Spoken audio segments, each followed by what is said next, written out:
Welcome my channel. আজ আমি একটি প্রশ্ন নিয়ে এসেছি। সীমা একটি সংখ্যা লিখেছে যার দ্বিগুণের সঙ্গে 2 যোগ করলে যা হয় তা সংখ্যাটির 3 গুণের চেয়ে 5 ছোট হয়। তাহলে সংখ্যাটি কত? তাহলে সীমা এমন একটি সংখ্যা লিখেছে যে সংখ্যাটি দ্বিগুণের সঙ্গে 2 গুণের সঙ্গে 2 যোগ করলে যত হবে সেই সংখ্যাটি 3 গুণের সঙ্গে 5 ছোট হবে।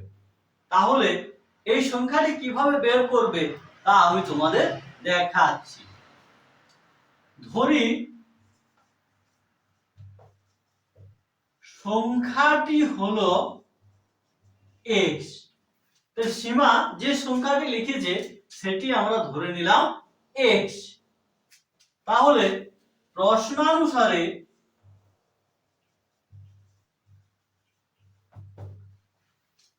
দ্বিগুণের সঙ্গে 2 যোগ, যে সংখ্যাটি লিখেছিল x, x এর দ্বিগুণ হচ্ছে 2x, তার সঙ্গে 2 যোগ করতে হবে সমান সংখ্যাটি 3 গুণের চেয়ে 5 ছোট। তাহলে সংখ্যাটি 3 গুণ হচ্ছে 3x, তার থেকে 5 ছোট মানে 5 কম। তাহলে 5 বিয়োগ হবে। তাহলে এটা হয়ে গেল আমাদের একটা সমীকরণ। এই সমীকরণটা গঠন করার পরে আমরা সমাধান করি। তাহলে বা ঘুরিয়ে লিখছি, ডান দিকটা বাঁ দিক, বাম দিকটা ডান দিক। বা 3x - 5 সমান 2x + 2, বা 3x - 2x সমান এই 2x টা বাঁ দিকে চলে গেল তার জন্য মাইনাস হয়ে গেল। এবার ডান দিকে থাকছে 2 আর এই 5 টা চলে যাবে ডান দিকে, তাহলে +5, বা 3x - 2x তাহলে থাকছে কত x, x সমান 7। তাহলে অতএব সংখ্যাটির হয়ে গেল আমাদের কত 7।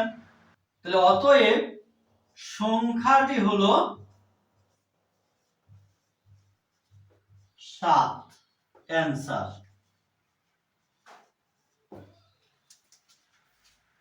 আজ এখান পর্যন্তই। ভিডিওটি ভালো লাগলে চ্যানেলটি লাইক করো, সাবস্ক্রাইব করো এবং বন্ধুদের সাথে শেয়ার করো।